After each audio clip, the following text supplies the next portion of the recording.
बिस्मिल्लाहिर्रहमानिर्रहीम अस्सलाम वालेकुम। सब स्टूडेंट्स को फ़ारूक तौसीफ़ की तरफ से ऑब्जेक्ट ओरिएंटेड प्रोग्रामिंग सीरीज़ में खुशामदीद। स्टूडेंट्स, ये लेक्चर भी इनहेरिटेंस को ही एक्सटेंड किया गया है। हम टाइप्स ऑफ इनहेरिटेंस को वन बाय वन देख रहे थे और सिंगल इनहेरिटेंस को, मल्टी लेवल इनहेरिटेंस को और हायरार्किकल इनहेरिटेंस को प्रीवियस वीडियोस में हम कंप्लीट कर चुके हैं। आज का टॉपिक जो है वो मल्टीपल इनहेरिटेंस के बारे में है और उसके बाद हाइब्रिड इनहेरिटेंस रह जाएगी। और जब ये सारी कंप्लीट हो जाएंगी तो हम सब की इनहेरिटेंस की सब टाइप्स को, सारी की सारी टाइप्स को प्रैक्टिकली, थ्योरेटिकली और हर पर्सपेक्टिव से उनकी एग्जांपल्स के साथ एवरीथिंग जो है इनहेरिटेंस की वो आपकी कंप्लीट हो जाएगी। ठीक है, तो आज का जो टॉपिक है वो मल्टीपल इनहेरिटेंस के बारे में है। मल्टीपल और मल्टी लेवल को लेके स्टूडेंट्स आपने कंफ्यूज नहीं होना, ये इसमें बहुत सा डिफरेंस है। मल्टीपल इनहेरिटेंस ऐसी इनहेरिटेंस होती है जिसमें आपके पेरेंट्स जो है वो ज़्यादा होते हैं। ठीक है, एक ड्राइव क्लास जो होती है, एक जो चाइल्ड क्लास होती है, वो मोर देन वन पेरेंट्स की प्रॉपर्टीज़ को यूज़ कर रही होती है। ठीक है, जैसे इसमें लिखा हुआ है, a drive class is inherited from more than one parent class. It means के दो पेरेंट होंगे और उनका जो चाइल्ड है वो एक होगा। ठीक है, तो इस तरह की जो इनहेरिटेंस है, इस तरह की जो हिरार्की है, इस तरह की जो तरतीब है, इस तरह की जो ओरिएंटेशन है, उसको हम मल्टीपल इनहेरिटेंस बोलते हैं। एग्जाम्पल के साथ मैं आपको दोबारा से क्लियर करने जाऊंगा। यहाँ पे एक आपको इमेज नज़र आ रही है जिसे मरमेड बोलते हैं। ठीक है, ये एक मल्टीपल इनहेरिटेंस की एग्जाम्पल है। इसमें दो चीज़ें मिल के एक नई चीज़ बनी हुई है। इसमें दो चीज़ें कौन सी है? एक उसका पेरेंट है वुमेन और एक उसका है फिश। इसमें वुमेन की कुछ प्रॉपर्टीज़ भी हैं और इसमें फिश की कुछ प्रॉपर्टीज़ भी हैं। ठीक है, तो ये वाली जो इनहेरिटेंस है जिसमें ड्राइव क्लास एक है और जो पेरेंट क्लास है वो मोर देन वन है, इस टाइप की इनहेरिटेंस को मल्टीपल इनहेरिटेंस बोलते हैं। एक और एग्जांपल आपके साथ डिस्कस कर रहा हूँ। यहाँ पे एक आपको व्हीकल नज़र आ रही है, एक आपको गाड़ी नज़र आ रही है और ये समंदर में भाग रही है। तो इसमें दो तरह की प्रॉपर्टीज़ हैं, इसको एम्फीबियस व्हीकल बोल रहे हैं। इसमें दो प्रॉपर्टीज़ ये हैं कि ये वाटर में भी चल सकती है और ये लैंड पे भी चल सकती है। ठीक है, तो ये इसमें वाटर की प्रॉपर्टीज़ भी हैं और इसमें लैंड की प्रॉपर्टीज़ भी हैं। अब ये वाली जो इसको हमने बोला है ये एम्फीबियस व्हीकल, ये वाली इस दो क्लासेस को यूज़ करें। इसके जो पेरेंट हैं ये दो हैं, एक लैंड व्हीकल और एक वाटर व्हीकल। ये वाली जो प्रोडक्ट आपको मिल रही है ये दो क्लासेस के मिलने की वजह से आपको ये प्रोडक्ट मिल रही है। ठीक है, तो ऐसी इनहेरिटेंस जिसमें एक ड्राइव क्लास हो और उसके पेरेंट्स जो हैं वो एक से ज़ायद हों, उसको हम इनहेरिटेंस को क्या बोलते हैं? उसको मल्टीपल इनहेरिटेंस बोलते हैं। इसके सिंटैक्स की तरफ आएँ तो इसमें सिंटैक्स में थोड़ा सा डिफरेंस है, उसको मैं आपको क्लैरिफाई कर देता हूँ। उसमें एक क्लास बनेगी, एक पेरेंट क्लास है जिसको हम क्लास ए बोल रहे हैं। ठीक है, एक और क्लास है जो कि अनदर पेरेंट है। अब देखिए यहाँ पे ये कोई भी किसी किस्म की ड्राइव क्लास नहीं है, ये खुद से एक बेस क्लास है, ये खुद से इसका कोई भी डेरिवेशन नहीं है, ये किसी दूसरी क्लास से नहीं निकली हुई। तो आप ये कह लें कि ये भी पेरेंट क्लास है, ये भी पेरेंट क्लास है और ये भी पेरेंट क्लास है, ये भी बेस क्लास है और ये भी बेस क्लास है। दो तरह की बेस क्लासेस है। एक नई क्लास हम यहाँ पे बेटा जनरेट कर रहे हैं जिसको क्लास सी बोल रहे हैं। ठीक है, अब ये जो क्लास सी है ये दो क्लासेस के मिलने की वजह से बनेगी, दो क्लासेस की प्रॉपर्टीज़ को इनहेरिट करेगी। एक क्लास ये वाली ए क्लास, ठीक है, और दूसरी ये क्लास बी क्लास जो है उसको, उसकी प्रॉपर्टीज़ को इनहेरिट करवाएगी।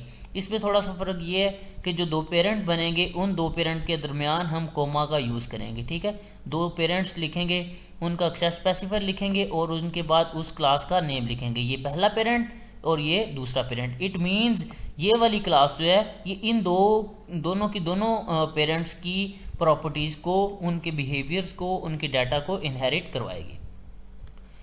ये यहाँ पे आपकी ये वाली क्लास कंप्लीट हो चुकी है जो कि चाइल्ड क्लास है।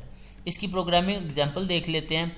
इसमें हमने एक क्लास, जैसे पहले मैंने आपको बताया था, बेस क्लास बनाई जिसमें कुछ डाटा मेंबर, यहाँ पे एक्स का एक डाटा मेंबर रखा और एक ही फंक्शन रखा गेट एक्स के नाम से, जो कि यूज़र से एक्स की वैल्यू लेगा। ठीक है, यहाँ तक आपकी फर्स्ट बेस क्लास जो है, फर्स्ट पेरेंट क्लास जो है वो आपकी कंप्लीट हो चुकी है। नेक्स्ट हम देखें तो हमने एक और क्लास बनाई है बी के नाम से और बी क्लास में एक और डाटा मेंबर हमने इंट्रोड्यूस करवाया, दैट इज़ वाई। ठीक है, और गेट वाई के नाम से एक और मेंबर फंक्शन है और ये क्या करेगा, यहाँ पे वाई की वैल्यू को यूज़र से लेगा।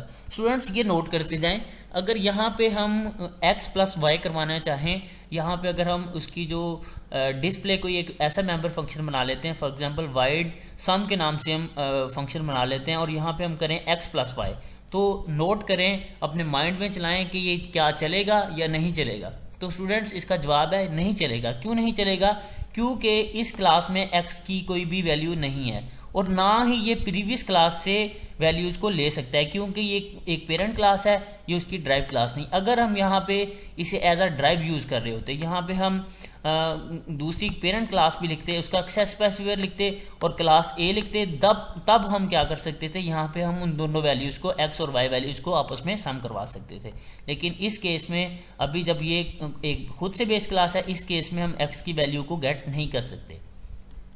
तो आपकी ये सेकंड क्लास भी कंप्लीट हुई। अब जो थर्ड क्लास है वो है सी क्लास, ठीक है। अब ये ए क्लास को और बी क्लास दोनों की प्रॉपर्टीज़ को इनहेरिट करवाएगी। यहाँ पे लिखा हुआ है C is derived from class A and class B, जो मैं आपको बताता जा रहा हूँ तब से कि सी जो है वो ए और बी से ड्राइव की जा रही है।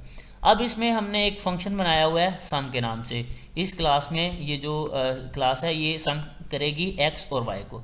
अब एक्स और वाई इस क्लास में तो मौजूद नहीं है, इस क्लास में मौजूद नहीं है, लेकिन x कहाँ से आएगा? x यहाँ से आ जाएगा। x जो है आपकी वो a क्लास से मिलेगा और जो y है, y की वैल्यू है वो आपकी b क्लास से हमें मिल जाएगी। इट मीन्स ये वाली क्लास जो थी, इस क्लास ने इसकी प्रॉपर्टीज़ को भी इनहेरिट किया और इसकी प्रॉपर्टीज़ को इनहेरिट किया। इट मीन्स आप ये कह सकते हैं कि जो सी क्लास है उसके दो पेरेंट है, यहाँ पे ए भी उसका पेरेंट है और बी भी उसका पेरेंट है, क्योंकि ये दोनों की प्रॉपर्टीज़ को यूज़ कर रहे हैं। तो यहाँ पे आपका जो प्रोग्राम है वो उसकी जो 3 क्लासेस हैं वो हमारी कंप्लीट हो चुकी हैं। मेन फंक्शन पे आते हैं। मेन फंक्शन में आके हम सी का एक ऑब्जेक्ट बनाते हैं, ऑब्जेक्ट 1 के नाम से। उसमें हम वैल्यू को x की वैल्यू को गेट करते हैं, y की वैल्यू को गेट करते हैं और उसके बाद इन वैल्यूज़ का सम करेंगे, ठीक है। इस प्रोग्राम का यहाँ पे एंड हो चुका है। अब हम उसके आउटपुट की तरफ आते हैं।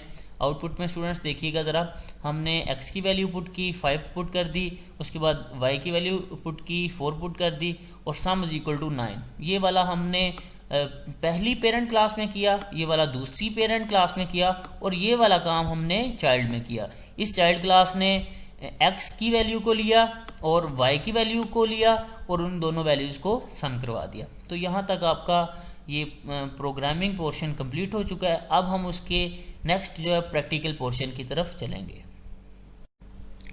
तो स्टूडेंट्स हम अब इसके प्रैक्टिकल मल्टीपल इनहेरिटेंस के प्रैक्टिकल सेशन पे आ चुके हैं। अब हम इसको प्रैक्टिकली परफॉर्म करके देखेंगे। जो कोड हमने वहाँ पे डिस्कस किया था एग्जाम्पल में, प्रोग्रामिंग एग्जाम्पल में डिस्कस किया था, उसको प्रैक्टिकली परफॉर्म करके भी देखते हैं।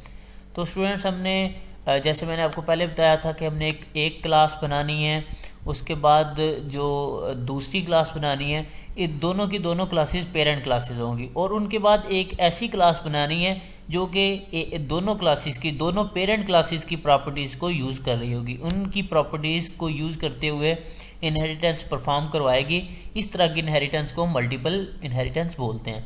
तो अब हम इसको प्रैक्टिकली देखते हैं कि हमने एक क्लास बनाई ए के नाम से, उसका डाटा मेंबर है x है और उसका जो मेंबर फंक्शन है वो गेट x के नाम से है और ये मेंबर फंक्शन क्या करता है, ये x की वैल्यू को यूज़र से लेता है। उसके बाद हमने एक और क्लास बनाई है। ये भी स्टूडेंट्स नोट करें कि ये भी एक पेरेंट क्लास है, ये वाली ड्राइव क्लास नहीं है।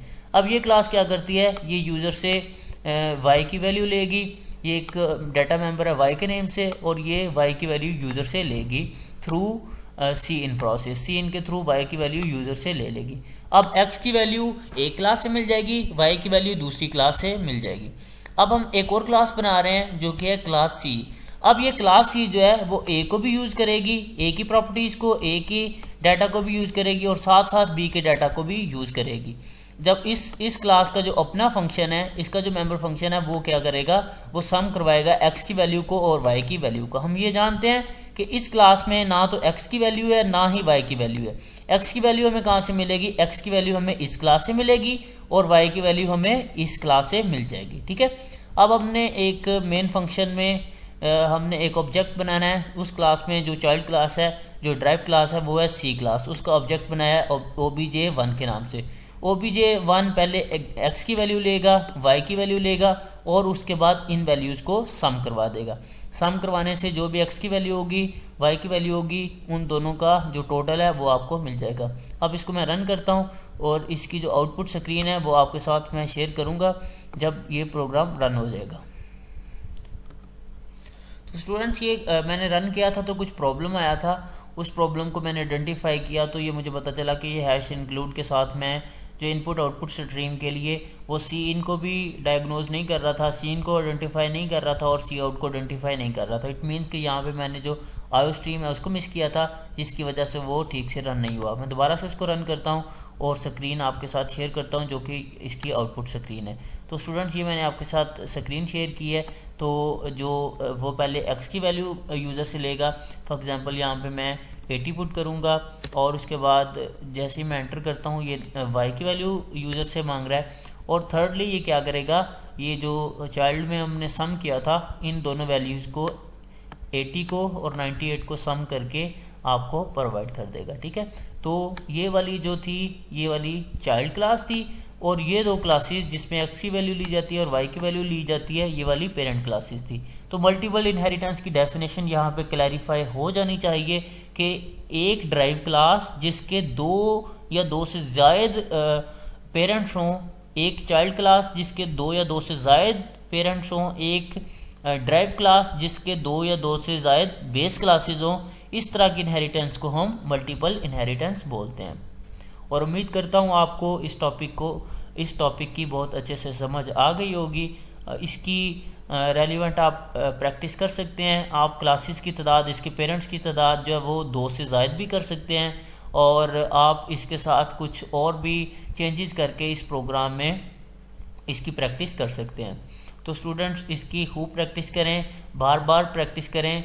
जितनी आप इसकी प्रैक्टिस करेंगे उतनी आपकी इन टॉपिक्स पे जो ग्रिप है वो ज़्यादा स्ट्रॉन्ग हो जाएगी। तो स्टूडेंट्स मुझे आज के सेशन से इजाज़त दीजिए। अल्लाह ताला आप सबका हामी नासिर, दुआओं में याद रखिएगा। अल्लाह हाफिज़।